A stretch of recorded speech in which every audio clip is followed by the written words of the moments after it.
In his nightmares, Nexus has seen visions that would wake the dead. And in his role as interplanetary executioner, he's faced down the galaxy's most vicious mass murderers and sentenced them to the most horrible of punishments. But when a renegade robot overcomes Nexus with sickly sweet sensations of cotton candy, pink flowers, and circus music, he must look for help. And he finds it in the form of Madman. That's today on Just Another Fanboy.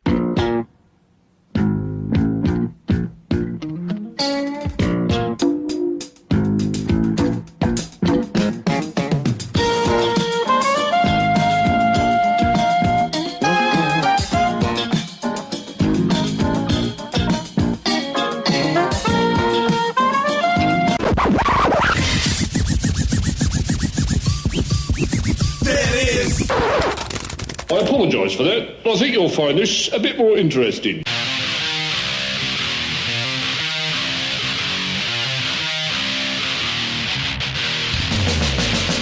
Hello and welcome to Just Another Fanboy, the podcast that doesn't always have the time nor the energy to write up a joke for the opening. I'm your host, my name is Steven, and yeah, I do try to write up some kind of jokey type thing for these openings, but you know, sometimes I look into my mind and I find just a big empty room, which can be quite disturbing. But hey, we're not here to talk about my giant empty brain.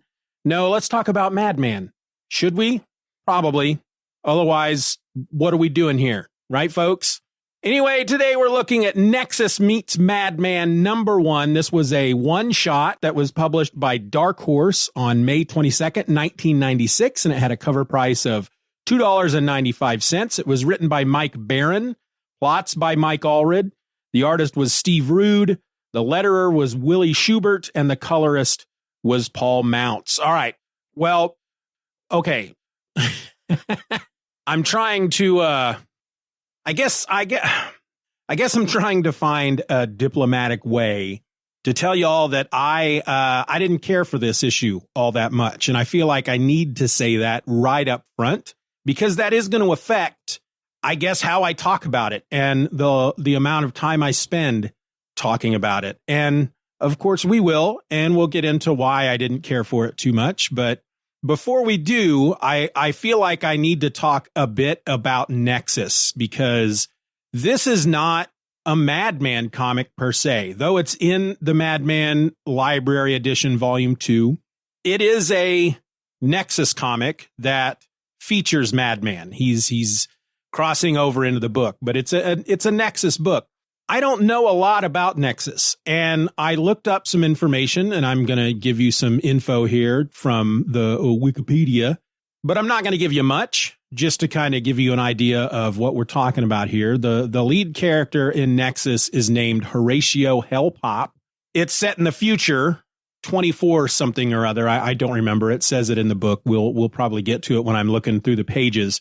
But he received his Nexus powers from an alien entity called the Merc. And as payment, this alien Merc thing basically has Nexus go out and he has to kill mass murderers. And he has to do this he has to kill a certain amount of them per cycle. And the Merc tells him where to go, points out the target, says, kill these folks. And the way the Merc does that is Nexus would, per Wikipedia, would get just bad headaches and crazy, depressing, dark dreams. And they would be about the victims of the targets that he was going after. Apparently, he was reluctant to do this, but continued to seek out these mass murderers to maintain his power and his sanity so that he could defend his home world, a lunar refuge named Ilum. It's spelled Y-L-U-M, and it's apparently a shortening of the word asylum. So with that in mind, let's I guess briefly go through the issue. I'm not gonna spend a lot of time on it because, again, I didn't care for it.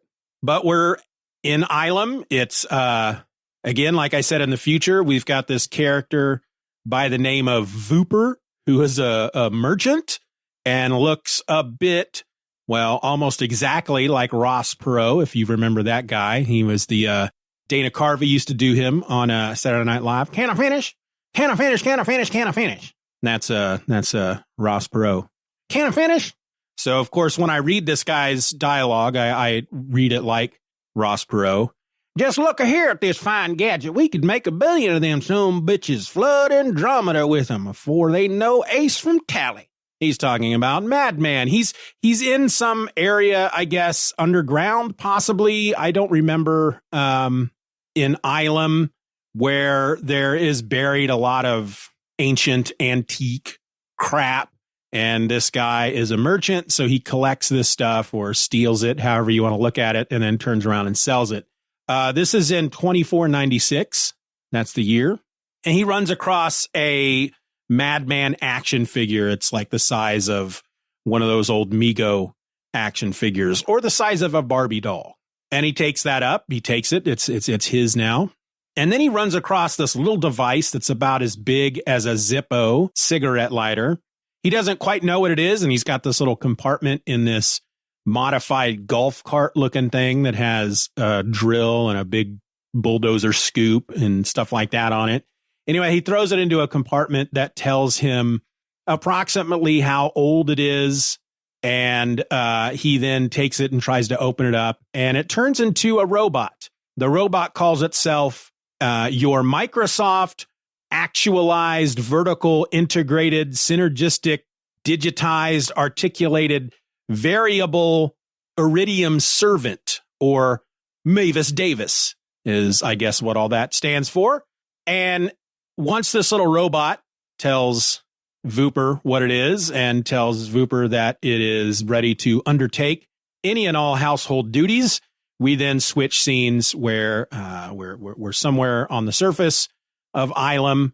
Nexus and I don't know if this is his girlfriend or his wife, but they are meeting with some people.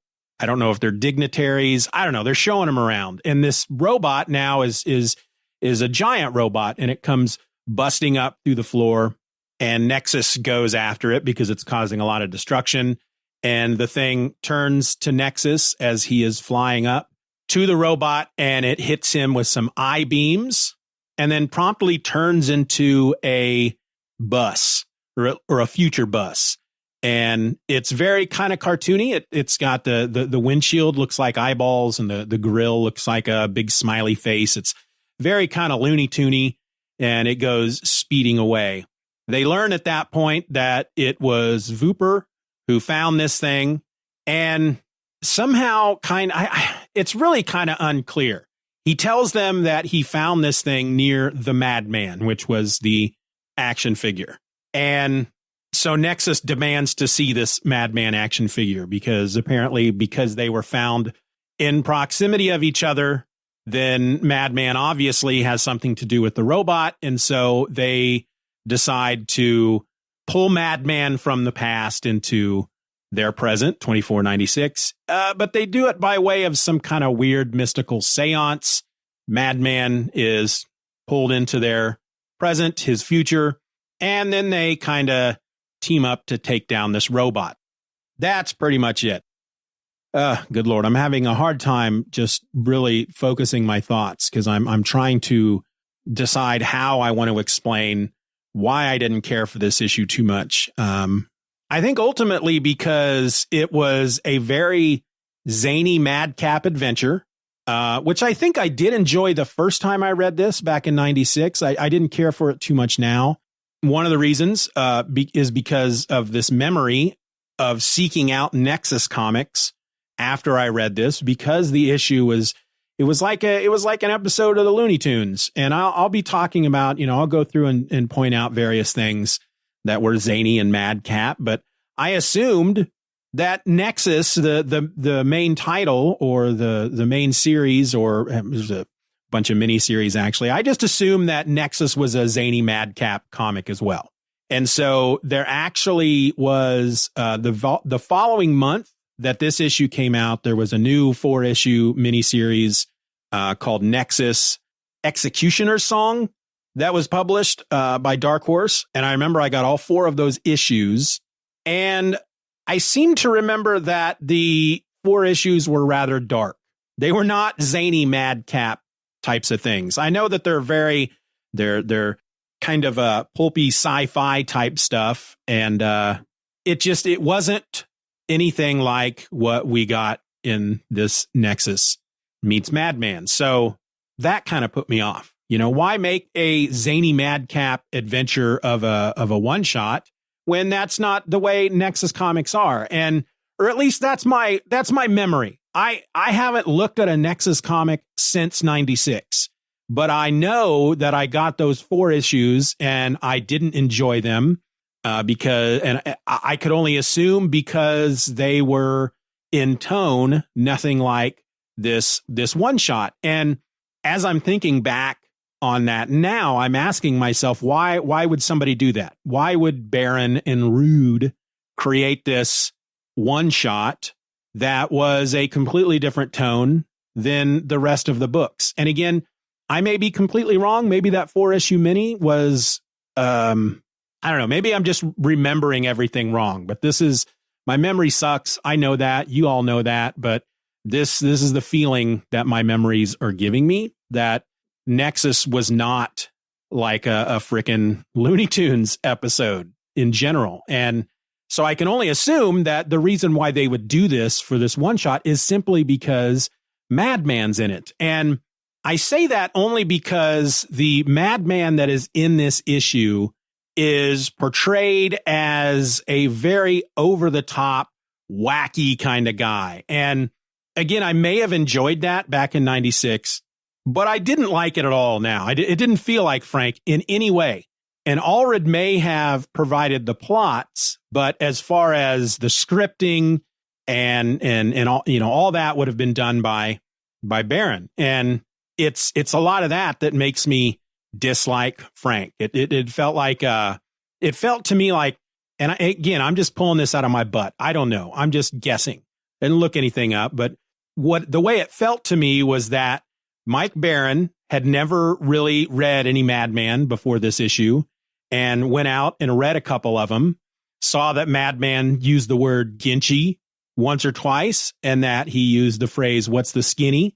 once or twice, and those types of things, and just kind of doubled down on that and made that Frank's personality. I mean, when we first meet Frank in this issue, he's pulled into this present, and he's obviously in the middle of a conversation. He's like handing a rose, apparently to Joe. And so the first time we meet him, the first thing he is doing is saying, "So, Joe, my sweet, to be brief, will you be my..." And then he realizes Joe's not there anymore. And that's when he kind of turns around and he says, "Yikes! Say, what's the skinny? You smell swell, but you're not Joe."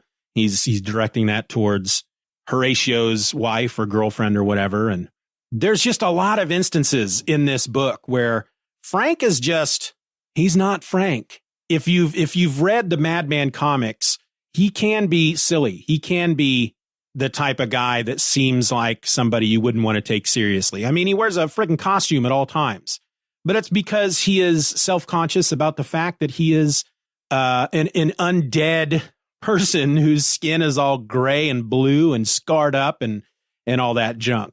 And but he's a very deep, introspective type of character. And in this issue, it's like they just kind of took his surface level and slapped that on top of him, and that's who he was throughout this entire thing. He's like Bugs Bunny without all the insults. It's just a very silly book. It's very silly. There's a lot of really silly stuff that happens. And there's a moment, for example, they show an image to Frank of this robot, and they show that the robot then changes to this weird hovercraft / bus thing, and that it's been going around town and collecting children. And so they decide they need to get onto the bus. And so they come up with some disguises, and Horatio is basically just wearing a suit with a fedora. Frank, on the other hand, is wearing he's wearing his costume, but he has a big cowboy hat on. It's actually Vooper's cowboy hat. It's like a 30-gallon freaking cowboy hat on, and he's got a handkerchief duster thing around his neck. And as they're waiting for this bus, Nexus or Horatio is saying to whoever this other guy is, there's this alien dude with a big mohawk, and he's dressed as like some kind of freaking naval admiral from back in the old pirate days. I don't know how else to say that. But Horatio is saying, this won't work. It's just for kids. And the alien dude saying, it's expressly for kids. And Frank goes, expressly, X Presley, X Presley. And then right away, the alien goes, are you suggesting that this bus is somehow connected with Saint Elvis? And Frank's response is, that's right, Podna. The robot had a pink and black 59 caddy on its head and a chest like a model 46K Wurlitzer, which apparently is a jukebox. And I don't know, that was like a huge leap to me. Just suddenly, oh, by the way, this robot has something to do with Elvis. Of course, we learned that it's true, but which just makes the story even more. I don't know. I probably thought it was hilarious back in 96. And I just find it annoying now. And I don't know if it's because I'm old and cranky or if it's because I have kind of keyed into the fact that this is not Frank. This is somebody writing Frank in such a way that, frankly, is rather insulting for Frank. Allred obviously doesn't think so. He put it in his collection. I mean, I would have to assume that Allred enjoys this story, and hey, it's his character. It's I'm not going to begrudge anybody for the choice of liking certain stories. I didn't like it. I didn't care for it. It felt to me that they were trying too hard to be zany and madcap. And I felt that the reason that they were doing that was simply because Madman was in the story. And Madman isn't necessarily zany and madcap. There's some crazy fun stuff that happens in a Madman comic. Don't get me wrong. But it's it's just a part of the Madman stories. It's that combined with the philosophical questions and the romance between him and Joe and his sense of self, which he doesn't have a big sense of himself. And it's just, the zany madcap cartoony type of stuff is just a small part of what makes a Madman story. And that's apparently what the only thing.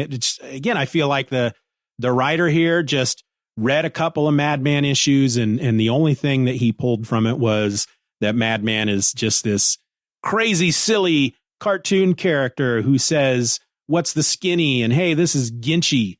Because he says it a few times in this issue.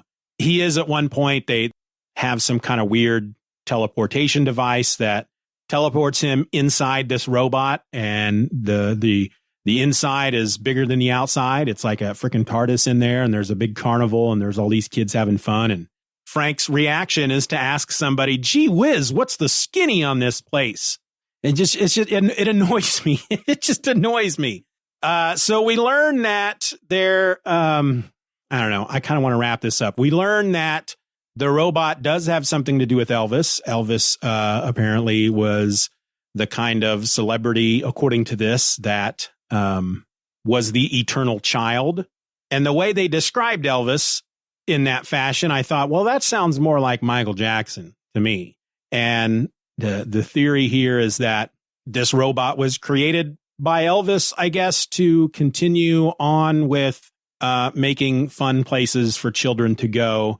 And at some point, Frank gets into this Cadillac that's on top of the robot's head, and he finds a glove in the glove compartment, just one glove. And Joe is suddenly there. She is inside the robot for some reason. And we learn that Michael Jackson is also connected to this robot because she takes the glove and throws it to the robot, and the glove increases in size so that it fits on the robot's hand. And we suddenly see that now it's a glove with, these bedazzled sequence beads on it. And the robot suddenly turns into a robot version of Michael Jackson and starts dancing and does all the Michael Jackson moves. And everybody's looking at it and they're like, ha ha, yay, it's the gloved one. And, then Nexus realizes, he makes the connection. X Presley, Michael Jackson was married to Elvis Presley's daughter, and then they were no longer married. It was just, I don't know. I don't understand the whole point of this in any way. There's a wrap up at the end as this giant robot is doing the Michael Jackson dancing, and all the kids start dancing, and then Nexus and Frank and Joe, and they all start dancing. And these two aliens who, I don't know if they're part of Nexus. They don't explain who these guys are. They just kind of walk up, and one of them goes, "I don't get it. Why did it call itself Mavis Davis?" And then the other robot, or the other alien, explains to him basically what the whole point of the story was. It was, I didn't like it. Okay. I don't know what else to say. It wasn't great. I'm glad I'm done reading it, and I'm glad that I'll be done talking about it here in just a moment. I will say that the art was gorgeous. Steve Rude is a hell of an artist. The art was just amazing looking. And I'm one of these people that when I devote a lot of time to reading a comic about a certain character that's not like owned by one of the big two, like Madman. Allred has a fairly unique style. And so whenever I see anybody else draw a Madman, it just, to me, it's wrong. It looks wrong, and I never like it. But while Steve Rude doesn't look like Allred when it comes to their style, he does a really good job of drawing Madman. I don't have any of those weird hangups when I look at this book as far as the art. Looks like Frank. The art was awesome. I'll just say that it was beautiful. The one saving grace in this issue was the art, and that is all I have to say about that. But I'm not going to leave you just yet. I got a bit of feedback that I want to share with you. I think on another podcast I was lamenting the fact that when it comes to feedback, when it comes to like audience participation and whatnot, that it's just not like how it used to be back in the old days. There was most episodes back then, I had a feedback section of the episode because people were emailing and commenting on the message board about the episodes and blah, blah, blah, blah, blah, and all that. And that just doesn't happen much anymore. And I'm not blaming anybody, because I sure as heck don't write emails to other podcasts and whatnot. So it's just kind of the way it is now. So I guess the point I'm trying to make here is I got some feedback. I want to read it, but I don't know if I've gotten feedback for other episodes that I've kind of just missed because I'm not used to getting feedback. So if you've sent something to me and I haven't talked about it,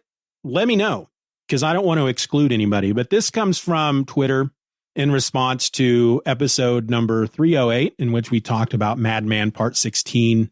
Well, it was Madman Part 16. That was the episode title. And we talked about Madman Comics issue number 10, Runaway Renegade Robots, or Factor Max Rising, which was the previous Madman episode. And this comes from @AndreTFG, and he says, "All right, it's always a joy to see another episode on Madman out. Madman is the reason I found your show, actually, and I started reading the Madman-verse."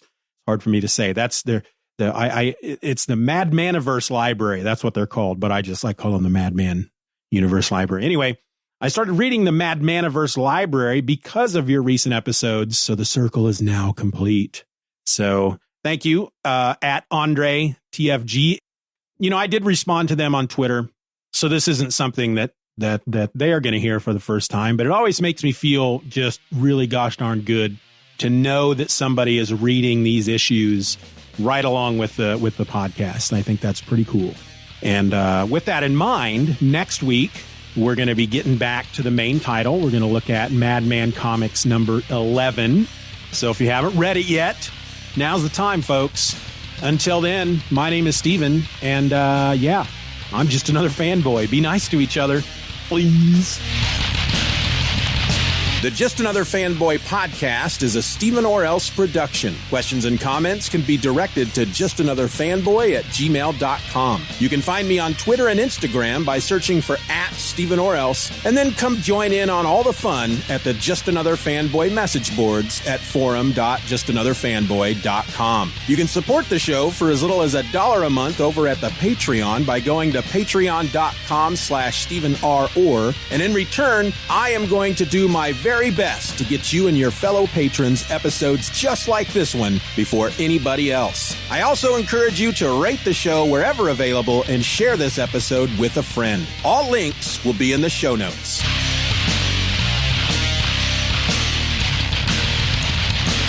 Bye-bye, Daddy. Bye-bye, Daddy. Good job. Oh. Do-do-do. Do-do-do. Check, check. Yeah, that should be good. Her Wikipedia would receive strong headaches and just screw that.